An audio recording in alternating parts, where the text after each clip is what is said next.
Hello, this is Bill Webb, aka Billy Indiana. I'm finally getting back to putting some videos together after a long basketball season. It was a good season, but really busy, so I'm looking forward to creating videos on a more regular schedule now. And I want to start by going back to my what did I play over the last month, and I've got to backtrack all the way to November to catch you up, so hopefully that won't bother you that I'm looking back to a few months ago. Still great games, and I had a chance to play quite a few games in November due to the Thanksgiving holiday. So if you're curious to see what I got to play in November 2023, stay tuned.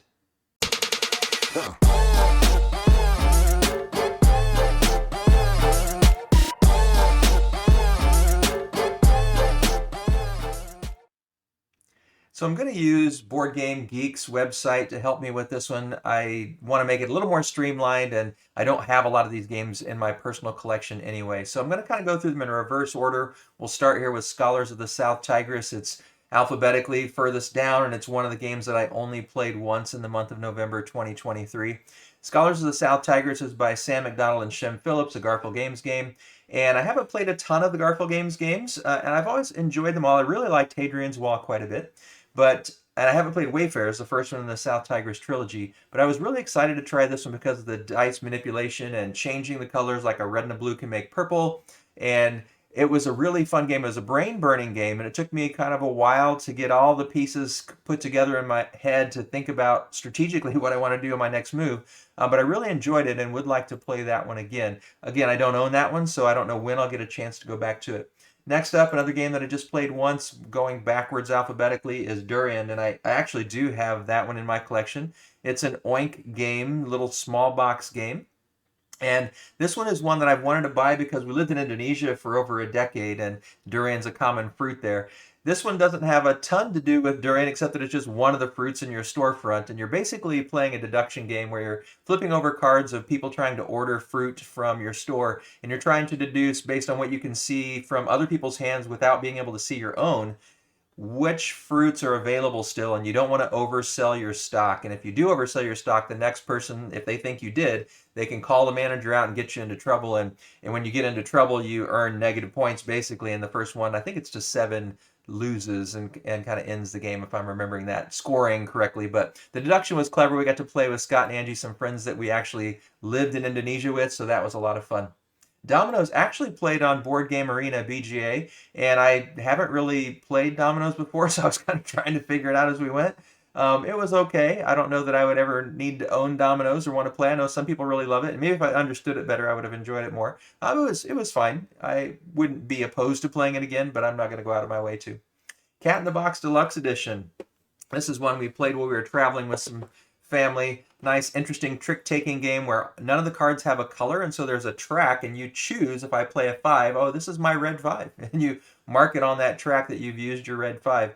But later then, if you have to play a red 5 and you don't have it anymore, then you have a paradox, and so that's a bad thing, and ends the round. And it's a really interesting trick-taking game where you're choosing to decide when you're out of a certain color, and then you can play your trump. So fun game, Cat in the Box. It's a little brain burny for some people if they haven't played a lot of trick-taking games, or if they just have a little bit of trouble with that abstract nature of it. But I've always enjoyed it as one of the kind of clever trick-taking games. Ancient Knowledge is one by Yellow Games and Remy Mathieu, I'm not sure how you pronounce his last name. I apologize for mispronouncing that. But played this one on Board Game Arena as well. And I would like to play it in person. I felt like on Board Game Arena we did it turn-based, so might be a day or two before I was able to get back to it and kind of forgetting what my plan was. But it's clever of moving the cards down, and you have some ability to move them in order at times, and you're trying to get some cards that give you different powers and benefits, and when the cards go off, they fall to a different level, and you're basically keeping score by the kinds of cards that you have. It was an interesting game. I'm struggling to remember some of the details because I just played it the one time and on Board Game Arena. So I really would like to try this one again with the actual game. I think that it would sink in a little bit more if I could physically play it and also not play it over, play a turn, wait a day, play a turn, wait 2 days, play a turn. So I think it would be more fun to play it in person. I'd like to give that one another shot. Tinder Blocks we played a couple times. I don't have that one with me. We own a couple different versions of it, but my wife keeps them, one at school and one in her purse. And it's a nice, fun little dexterity game by Rob Sparks, put out by Alley Cat Games. And we have the marshmallow version that we usually keep in her purse and play.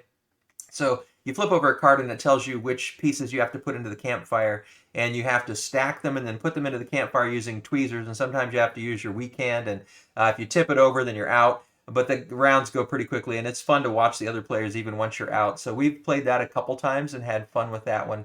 Cute little game. Next up is Sunrise Lane, and actually my mother-in-law gave me this one for Christmas, so I have this one.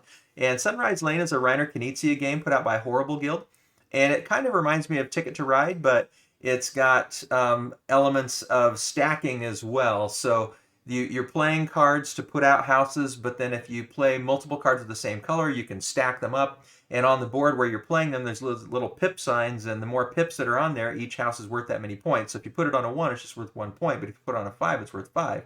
But you always have to play adjacent to other houses, and on any given turn, you can play as many as you have cards for, but you do have a card hand limit. And as you're playing them, you have to put them in a row as you put them down on that turn, but then the next turn you can put them somewhere else on the board. And so you're kind of all vying for the timing of trying to get those 4 and 5 pip spots on the board and trying to stack and play 2 of a certain color or 3 of a certain color if you're able to when you get to those high value points. And then at the end of the game, there's these interesting scoring things where some regions of the board are scoring for who has the most buildings in that area. Some regions are scoring for who has the tallest buildings in that area, and then you also get this kind of longest trail of buildings, the longest cluster of buildings, or biggest cluster of buildings, I guess, as another final kind of end game scoring. Really enjoyed that one. I tend to like Reiner Knizia games, and this one was one that, again, enjoyed like I have many of his other games as well. One that I think you can teach to a lot of different players, people of varying experience levels, because the rules are pretty simple, and if they've played a game like Ticket to Ride, then this is a really easy transition as there's a lot of carryover. Played a couple games of Rummikub at my mother-in-law's house. It's one of her favorite games, so played that one a couple times. It's an old game, but still holds some interesting decision-making of trying to make your patterns and sets and runs with the little tiles. Enjoyed my couple plays of that. Also played Planet Unknown, got to play it in person and also got to play it on Board Game Arena. And this is by Ryan Lambert and Adam Rayberg from Adam's Apple Games.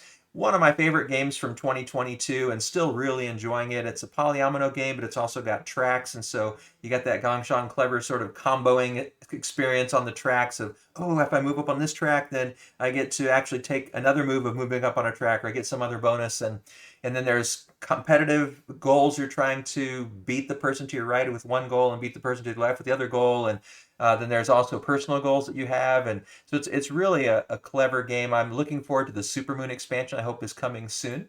That I did back. I forget if it was GameFound or Kickstarter. So excited for that to arrive and get to try that new part. My City Roll and Build. In the prior months, it's been a while since I talked about this, but I played this a ton back in, I think it was September and October, both myself on BGA and also with some friends of mine on BGA. So I played solo and with groups of 4 and went through the whole scenario a couple times on my own, and then once with that group of 4. We played My City, my wife and I did a couple of years back when we did our summer trip, and as we were traveling all over the US that summer, she and I played that original My City. The roll and build's interesting. I don't know that I liked it quite as well, but it's quick and easy. It's got the Testersea feeling to it, and it's another Reiner Knizia game by Cosmos. And Michael Menzel did the art. I love Michael Menzel's games, and so enjoyed that one quite a bit. Speaking of Michael Menzel, we also played Legends of Andor, The Eternal Frost. This was a newer game. Legends of Andor happens to be one of my favorite games of all time, and you can't see it on the camera, but over here I've got the original game, all the expansions that came out, and Michael Menzel actually not only does the art for it, but actually created these games, along with Robin Hood, another game that we really enjoy. But we picked up the Eternal Frost game and played it with our son when we were out in Indiana playing this with him. I think that's really one of the reasons that I enjoyed the game so much in the past is with the 3 of us when we were all at home, we would play this a lot together. It's just a cooperative adventure in a box type of game. So when we were there, his roommate and he played with us, and we really enjoyed that experience of playing the new adventures, new characters, new storyline, and we got to go through several adventures, so it was really a lot of fun. And yeah, Legends of Andor continues to be one of my favorites, but I did notice when my wife and I just played it, the 2 of us, it seemed to be harder than when we played it with 3 players or 4 players. And I don't know if that was just the particular experiences or adventures we were trying to go through. We were actually playing at that time with the, um, which expansion was it? I think it's The Last Hope. I can't remember. It's one of those expansions, and we just really struggled with it, but we still enjoyed it. But yeah, I think a lot of it is the nostalgia of the three of us playing when he used to live with us before he moved out on his own. Nara is another one that I've played. It's a lot of people talking about this on a newer game by Thomas DuPont, Bombix production.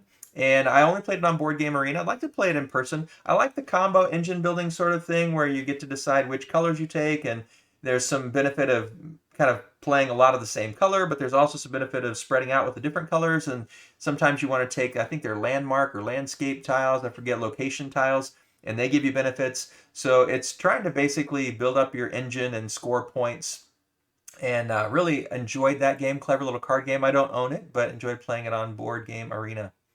Dice Miner, played a couple times, and whenever we bring this out with family and friends, they always love it because it's got this gimmick, and I've got the box here. It's got this gimmick of the dice being on this mountain. Let's see, yeah, we've got a picture here we can show on Board Game BGG. So you got these dice, and you can only play the ones on the edge, and you can actually only play the top ones unless you have certain cards, and you can play some of these others, and you're trying to collect them and put them together in particular order and sets each round. And it's a fun engine building game. It's beautiful production. I think everybody really likes the little mountain, that kind of 3D aspect of it. So yeah, we've enjoyed it with everyone we've played with and got to play it a couple times over the break. So another fun one.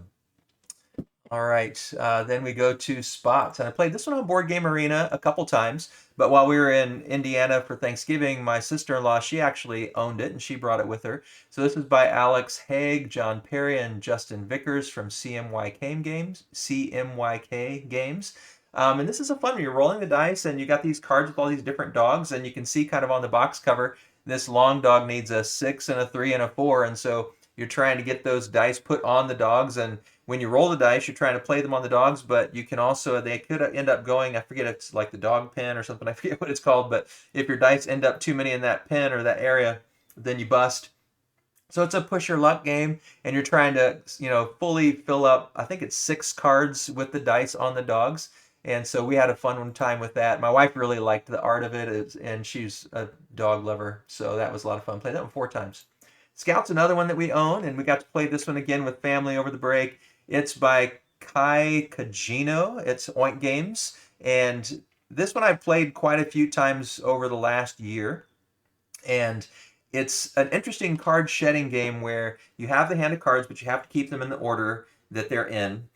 When you take cards off the table, you can put them anywhere you want. So you're trying to figure out how to play the cards that break up your set. So maybe you got like a 9 and a 7, then another 9. So if you can play that 7, then the 2 9s are beside each other. So then later you can play those 2 9s because you have to keep them in the order in your hand. And you're trying to outdo the person ahead of you. So if they played a 5, you could play a 7. If they played 2 3s, you could play 2 5s. And so you're just trying to keep one-upping the opponent.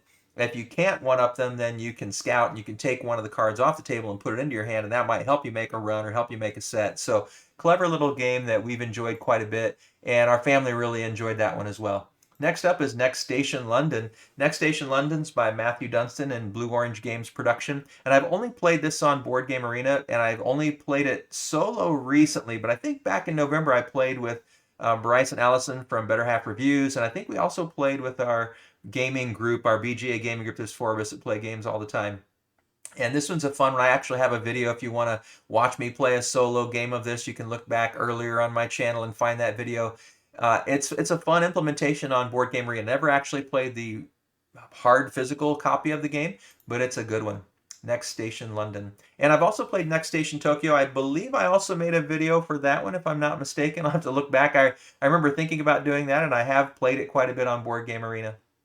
Next up, Hadrian's Wall, and I have the physical copy of this. I'll show you. It's, like I said, it's one of my favorite Garfield games by Bobby Hill is the designer, though, and I love the art of this, and I know some people art is very subjective. Sam Phillips' art on the games that he does for the Ancient series games, I really like his art a lot.